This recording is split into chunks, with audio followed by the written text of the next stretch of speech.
So many Democrats and Republicans have now voted to suspend the US debt limit in a new vote. So folks, a government shutdown could also lead to no more Social Security benefits. So in today's video, I will be bringing you up to date on the latest stimulus check information, as well as all the news surrounding your Social Security benefits. So you want to be sure to stay until the end of this video, folks. You think I'm going to talk to you about my conversations with Joe Manchin in here? If you promise not to tell anyone. So you've had a conversation with him? Look, I think that Joe Manchin is a great member of the Senate. We're friends. We're Italian Americans. We get along. Catholic. We have shared values. I have enormous respect for him. I had one of the joys of my service in Congress was to work with him to make sure we had the health benefits and pension benefits for our mine workers. Not that I think clean coal is anything but, nonetheless about that. But I do believe in the workers, their needs, and the rest, and we did that at the end of last year, working together. So we have our common ground. Well, we're talking about substance. We're not talking about rhetoric, and we're not even talking about dollars. We're talking about what is important in the legislation. Where can we find our common ground? If I paid attention to everybody's public statements, oh my goodness, even some that maybe you inadvertently make that are not quite on point. But he said some other things after that said, I'm for reconciliation. Promise is what's made the United States the leading economy in the world for so long, benefiting countless millions of families. So when we talk about extending the debt limit, that is what is at stake.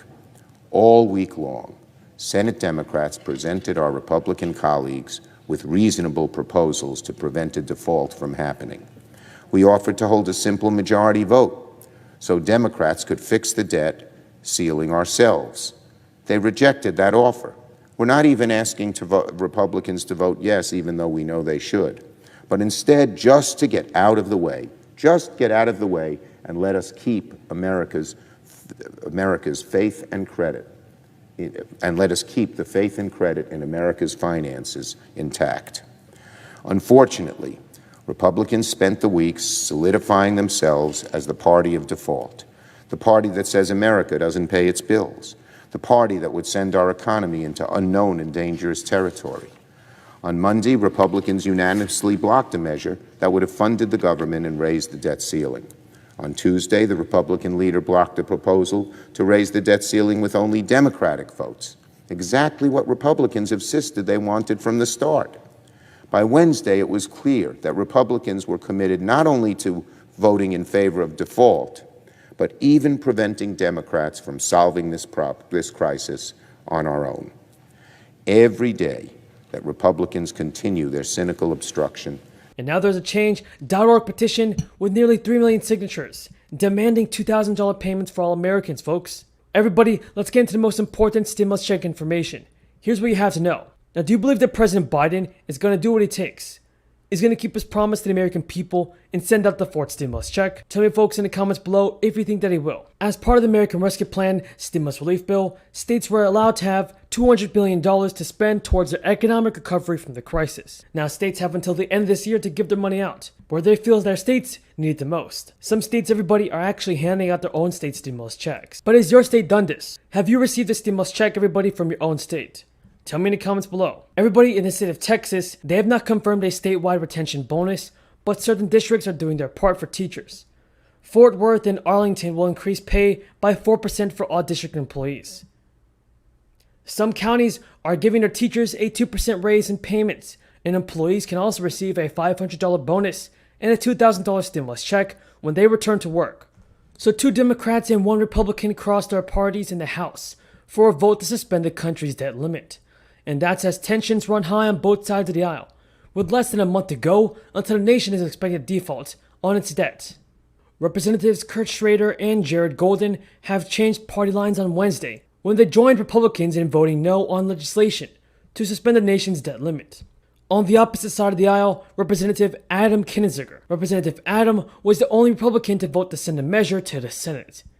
Now, this legislation advanced by a thin 219 to 212 vote and also faces shaky odds in the Senate, as GOP leadership has urged its members to tank the measure in the upper chamber. Earlier this week, Treasury Secretary Janet Yellen warned congressional leaders of both parties that Congress has until October 18th to raise or suspend the nation's debt limit before the country is expected to default on the national debt. But everybody, the Republican leadership has been calling on their members to vote against raising the debt ceiling in high-stakes standoff with Democrats. The push by Republicans comes in opposition to a multi-trillion-dollar social safety net package, and the party aims to pass it using reconciliation, and that will allow them to bypass the Senate GOP filibuster. Republicans want Democrats to address debt limit by themselves, using that same process, but disagreements remain between party leaders over how much time the maneuver could take, ahead of the looming deadline, and Democratic leaders have called it a non-starter. In recent days, Democrats have also tried to tackle the debt limit through a continuing resolution to fund the government, ahead of a Thursday deadline to avert a government shutdown. Now, Senate Republicans blocked an effort by Democrats to do just that earlier this week. Republicans are similarly expected to block the legislation advanced by the House on Wednesday, which would suspend the nation's debt limit until the end of the next year. So the likely outcome appeared to be a source of contention for a small group of moderates who threatened to vote against the bill on Wednesday, citing concerns that the vote would just be for show. Nancy Pelosi also scolded moderates who threatened to vote against the bill hours before the vote.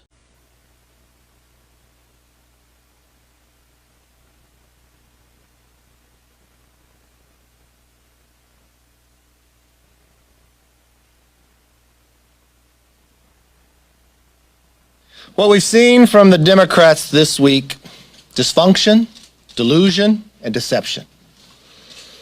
This all might help sell papers, but it doesn't help the country one bit. An ineffective government helps no one.